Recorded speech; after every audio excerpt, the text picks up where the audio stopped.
बाहें पसारे, आ जाओ लाडलो अब। ओम शांति। आप सभी मीठे प्यारे दिल के पास बाप दादा के रहने वाले सभी बच्चों को दिलाराम बाप की तरफ से गुड मॉर्निंग। आज है शुक्रवार 2 अगस्त 2024। सबसे पहले हम सभी सुनेंगे आज की मुरली का मुख्य पॉइंट्स को। आज बाप दादा बहुत प्यार से कहते हैं, मीठे बच्चे, सुख स्वरूप आत्मा स्वस्थिति से परिस्थिति पर सहज विजय प्राप्त कर लेती है, क्योंकि जैसी स्मृति वैसी स्थिति, जैसी वृत्ति वैसा वायुमंडल, जैसी तपस्या वैसा यादगार, जैसी साधना होगा वैसी सिद्धि होगी। आज बाप दादा हम मीठे बच्चे को बहुत प्यार से समझाते हैं, मीठे बच्चे, अमृत वेले उठते ही स्मृति में लाओ कि मैं फरिश्ता ब्रह्मा बाप को यही दिल पसंद गिफ्ट दो तो रोज अमृत वेले बाप दादा आपको अपनी बाहों में समा लेंगे। अनुभव करेंगे कि बाबा की बाहों में अतीन्द्रिय सुख में झूल रहे हैं। जो फरिश्ते स्वरूप की स्मृति में रहेंगे, उनके सामने कोई परिस्थिति व विघ्न आएगा भी तो बाप उनके लिए छत्र छाया बन जाएंगे। तो बाप की छत्र छाया व प्यार का अनुभव करते विघ्न जीत बनो। आज भगवान कहते हैं, बाप से पवित्रता की प्रतिज्ञा की है तो अपने को माया के वार से बचाते रहना है। कभी माया का गुलाम नहीं बनना है, इस प्रतिज्ञा को भूलना नहीं है, क्योंकि अब पावन दुनिया में चलना है। देवता बनने के लिए अवस्था को बहुत बहुत शांतचित बनाना है। कोई भी भूत प्रवेश होने नहीं देना है। दैवी गुण धारण करने हैं। और बाबा कहते हैं, तुम बच्चे अपने को देखते रहो कि हम सर्व गुण संपन्न बने हैं। हमारी चलन देवताओं मिसल है। देवताओं के राज्य में तो विश्व में शांति थी, अब फिर तुमको सिखलाने आया हूं विश्व में शांति कैसे स्थापन हो। तो तुमको भी शांति में रहना पड़े। शांत होने की युक्ति बताता हूं कि मेरे को याद करो तो तुम शांत हो, शांति धाम में चले जाएंगे। कोई बच्चे तो शांत रहकर औरों को भी शांति में रहना सिखलाते हैं। अच्छा, अब सुनेंगे आज की मुरली को विस्तार से। आज की मुरली का सार है, आज बाप दादा बहुत प्यार से कहते हैं, मीठे बच्चे, तुम्हारे निजी संस्कार पवित्रता के हैं। तुम रावण के संग में आकर पतित बने, अब फिर पावन बन पावन दुनिया का मालिक बनना है। आज भगवान हम बच्चों से प्रश्न पूछते हैं कि अशांति का कारण और उसका निवारण क्या है। आज हम बच्चे भगवान का प्रश्न का क्या उत्तर देंगे। आज का उत्तर है, अशांति का कारण है अपवित्रता। अब भगवान बाप से वायदा करो कि हम पवित्र बन पवित्र दुनिया बनाएंगे, अपनी सिविल आई रखेंगे, क्रिमिनल नहीं बनेंगे तो अशांति दूर हो सकती है। तुम शांति स्थापन करने के निमित्त बने हुए बच्चे कभी अशांति नहीं फैला सकते। तुम्हें शांत रहना है, माया के गुलाम नहीं बनना है। ओम शांति। बाप बैठ बच्चों को समझाते हैं कि गीता के भगवान ने गीता सुनाई, एक बार सुनाकर फिर तो चले जाएंगे। अभी तुम बच्चे गीता के भगवान से वही गीता का ज्ञान सुन रहे हो और राजयोग भी सीख रहे हो। वे लोग तो लिखी हुई गीता पढ़कर कंठ कर लेते हैं, फिर मनुष्यों को सुनाते रहते हैं। वह भी फिर शरीर छोड़ जाए, दूसरे जन्म में बच्चा बने, फिर तो सुना न सके। अब बाप तुमको गीता सुनाते रहते हैं। जब तक तुम राजाई प्राप्त कर, लौकिक टीचर भी पाठ पढ़ाते ही रहते हैं। जब तक पाठ पूरा हो, सिखाते रहते हैं। पाठ पूरा हो जाता फिर हद की कमाई में लग जाते। टीचर से पढ़े, कमाई की, बूढ़े हुए, शरीर छोड़ा, फिर दूसरा शरीर जाकर लेते हैं। वो लोग गीता सुनाते हैं। अब इससे प्राप्ति क्या होती है यह तो कोई को पता नहीं। गीता सुनाकर फिर दूसरे जन्म में बच्चा बना तो सुना ना सके। जब बड़े हों, बुजुर्ग बने, गीता पाठी हों, तब फिर सुनावे।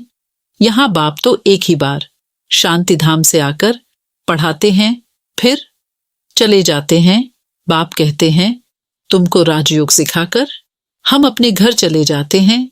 जिनको पढ़ाता हूं वह फिर आकर अपनी प्रारब्ध भोगते हैं, अपनी कमाई करते हैं। नंबरवार पुरुषार्थ अनुसार धारणा कर फिर चले जाते हैं। कहाँ नई दुनिया में? ये पढ़ाई है ही नई दुनिया के लिए। मनुष्य तो यह नहीं जानते कि पुरानी दुनिया खत्म हो फिर नई स्थापना होनी है। तुम जानते हो हम राजयोग सीखते ही हैं नई दुनिया के लिए। फिर न यह पुरानी दुनिया, न पुराना शरीर होगा। आत्मा तो अविनाशी है। आत्माएं पवित्र बन फिर पवित्र दुनिया में आती हैं। नई दुनिया थी जिसमें देवी देवताओं का राज्य था, जिसको स्वर्ग कहा जाता है। वह नई दुनिया बनाने वाला भगवान ही है। वह एक धर्म की स्थापना कराते हैं, कोई देवता द्वारा नहीं कराते। देवता तो यहाँ है नहीं, तो जरूर कोई मनुष्य द्वारा ही ज्ञान देंगे, जो फिर देवता बनेंगे। फिर वही देवताएं पुनर्जन्म लेते लेते अभी ब्राह्मण बने हैं। यह राज तुम बच्चे ही जानते हो। भगवान तो है निराकार, जो नई दुनिया रचते हैं। अभी तो रावण राज्य है। तुम पूछते हो कलयुगी पतित हो या सतयुगी पावन हो, परंतु समझते नहीं। अब बाप बच्चों को कहते हैं हमने 5000 वर्ष पहले भी तुमको समझाया था। हम आते ही हैं तुम बच्चों को आधा कल्प सुखी बनाने, फिर रावण आकर तुमको दुखी बनाता है। यह सुख दुख का खेल है। कल्प की आयु 5000 वर्ष है तो आधा आधा करना पड़े ना। रावण राज्य में सब देह अभिमानी विकारी बन जाते हैं। यह बातें भी तुम अब समझते हो, आगे नहीं समझते थे। कल्प कल्प जो समझते हैं वही समझ लेते हैं। जो देवता बनने वाले नहीं वह आएंगे ही नहीं। तुम देवता धर्म की कलम लगाते हो। जब वह आसुरी तमो प्रधान बन जाते हैं तो उनको दैवी झाड़ का नहीं कहेंगे। झाड़ भी जब नया था तो भी सतो प्रधान था। हम उसके पत्ते देवी देवता थे। फिर रजो तमो में आए, पुराने पतित शूद्र हो गए। पुरानी दुनिया में पुराने मनुष्य ही रहेंगे। पुराने को फिर से नया बनाना पड़े। अब देवी देवता धर्म ही प्राय लोप हो गया है। बाप भी कहते हैं जब जब धर्म की ग्लानि होती है तो पूछा जाएगा किस धर्म की ग्लानि होती है। जरूर कहेंगे आदि सनातन देवी देवता धर्म की, जो मैंने स्थापना किया था वह धर्म ही प्राय लोप हो गया। उसके बदले अधर्म हो गया है। तो जब धर्म से अधर्म की वृद्धि होती जाती तब बाप आते हैं। ऐसे नहीं कहेंगे धर्म की वृद्धि।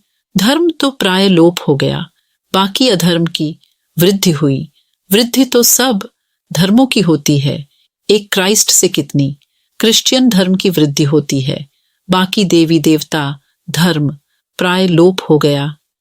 पतित बनने कारण आपे ही ग्लानि करते हैं। धर्म से अधर्म भी एक ही होता है और तो सब ठीक चल रहे हैं। सब अपने अपने धर्म पर कायम रहते हैं।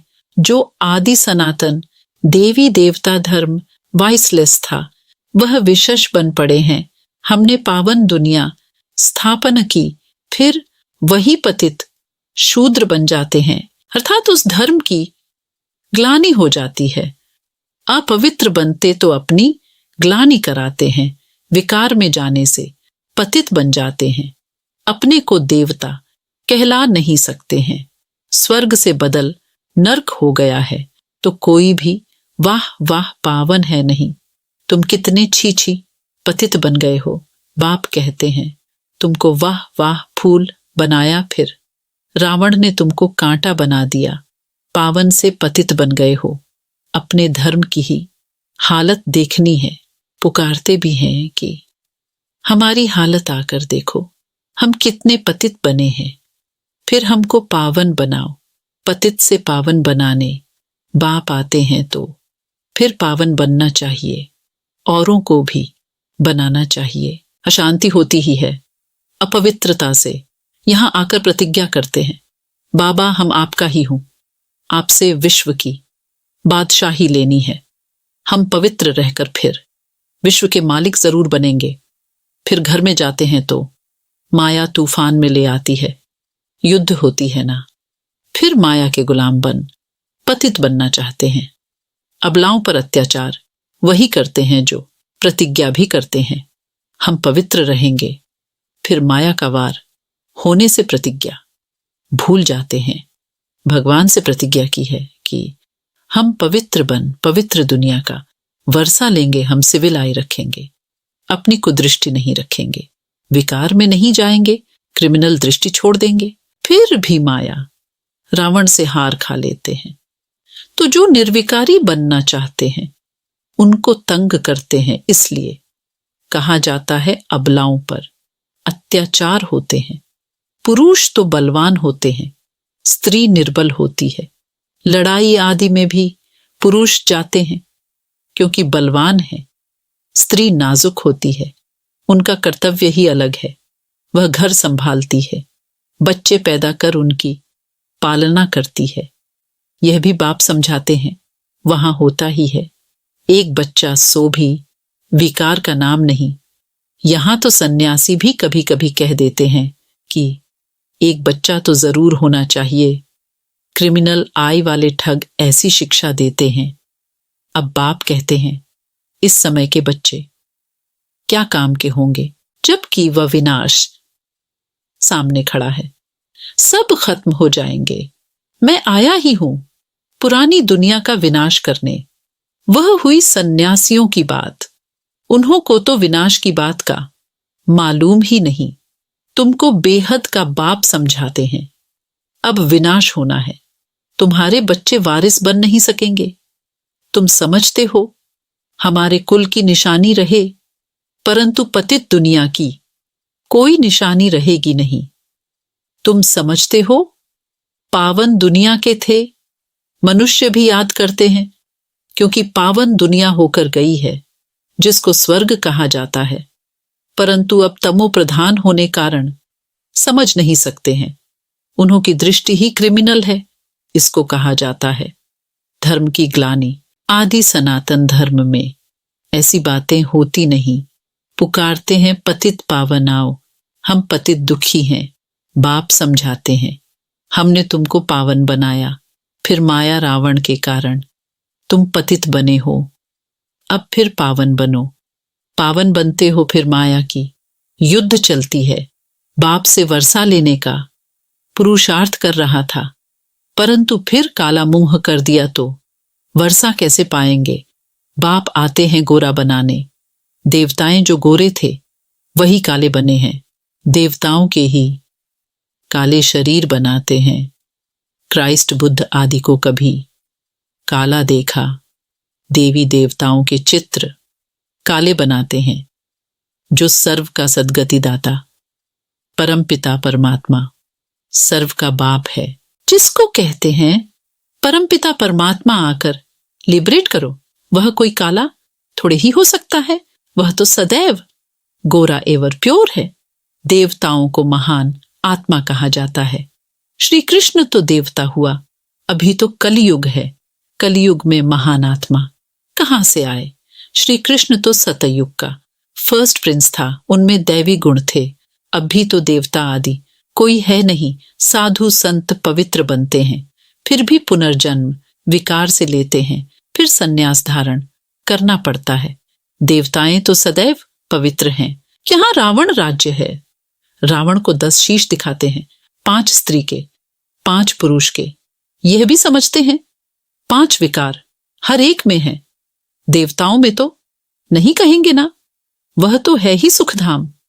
वहां भी रावण होता तो फिर दुखधाम हो जाता। मनुष्य समझते हैं देवताएं भी तो बच्चे पैदा करते हैं, वह भी तो विकारी ठहरे। उन्हों को यह पता ही नहीं है देवताओं को गाया ही जाता है संपूर्ण निर्विकारी, तब तो उन्हों को पूजा जाता है।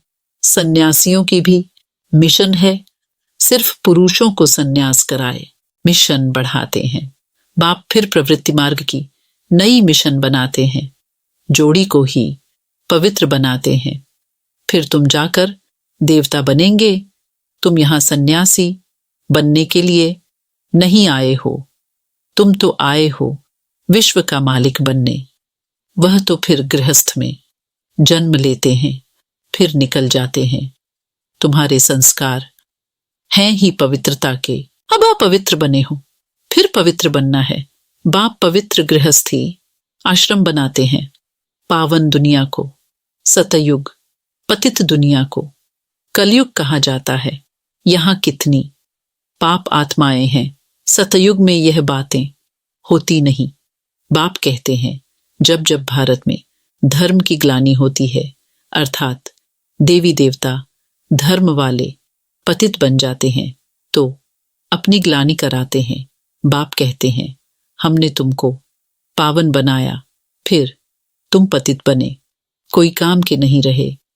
जब ऐसे पतित बन जाते हो तब फिर पावन बनाने हमको आना पड़ता है। यह ड्रामा का चक्र है जो फिरता रहता है। हेवन में जाने के लिए फिर दैवी गुण भी चाहिए, क्रोध नहीं होना चाहिए। क्रोध है तो वह भी जैसे असुर कहलाएंगे। बड़ी शांत चित्त अवस्था चाहिए। क्रोध करते हैं तो कहेंगे इनमें क्रोध का भूत है। जिनमें कोई भी भूत है वह देवता बन न सके, नर से नारायण बन न सके। देवता तो हैं ही निर्विकारी, यथा राजा रानी तथा प्रजा निर्विकारी हैं। भगवान बाप ही आकर संपूर्ण निर्विकारी बनाते हैं। अच्छा, मीठे मीठे सिकीलधे बच्चों प्रति मात पिता बाप दादा का याद प्यार और गुड मॉर्निंग। रूहानी बाप की रूहानी बच्चों को नमस्ते। हम रूहानी बच्चों को, रूहानी माता पिता बाप दादा को तहे दिल से याद प्यार और नमस्ते नमस्ते नमस्ते। धारणा के लिए मुख्य सार है। पहला पॉइंट्स है बाप से पवित्रता की प्रतिज्ञा की है तो अपने को माया के वार से बचाते रहना है। कभी माया का गुलाम नहीं बनना है। इस प्रतिज्ञा को भूलना नहीं है, क्योंकि अब पावन दुनिया में चलना है। दूसरा पॉइंट्स है देवता बनने के लिए अवस्था को बहुत बहुत शांतचित बनाना है। कोई भी भूत प्रवेश होने नहीं देना है। दैवी गुण धारण करने हैं। आज का वरदान है फरिश्ते स्वरूप की स्मृति द्वारा बाप की छत्र छाया का अनुभव करने वाले विघ्न जीत भव। आज का वरदान है फरिश्ते स्वरूप की स्मृति द्वारा बाप की छत्र छाया का अनुभव करने वाले विघ्न जीत भव। अमृत वेले उठते ही स्मृति में लाओ कि मैं फरिश्ता हूं। ब्रह्मा बाप को यही दिल पसंद गिफ्ट दो, तो रोज अमृत वेले बाप दादा आपको अपनी बाहों में समा लेंगे। अनुभव करेंगे कि बाबा की बाहों में अतीन्द्रिय सुख में झूल रहे हैं। जो फरिश्ते स्वरूप की स्मृति में रहेंगे उनके सामने कोई परिस्थिति व विघ्न आएगा भी तो बाप उनके लिए छत्र छाया बन जाएंगे। तो बाप की छत्र छाया व प्यार का अनुभव करते विघ्न जीत बनो। आज का स्लोगन है सुख स्वरूप आत्मा स्वस्थिति से परिस्थिति पर सहज विजय प्राप्त कर लेती है। सुख स्वरूप आत्मा स्वस्थिति से परिस्थिति पर सहज विजय प्राप्त कर लेती है, क्योंकि जैसी स्मृति वैसी स्थिति, जैसी वृत्ति वैसा वायुमंडल, जैसी तपस्या वैसा यादगार, जैसी साधना होगा वैसी सिद्धि होगी। अच्छा, ओम शांति। आप सभी गॉडली स्टूडेंट्स को तहे दिल से बहुत बहुत थैंक्स। भगवान हमेशा आपके साथ हैं।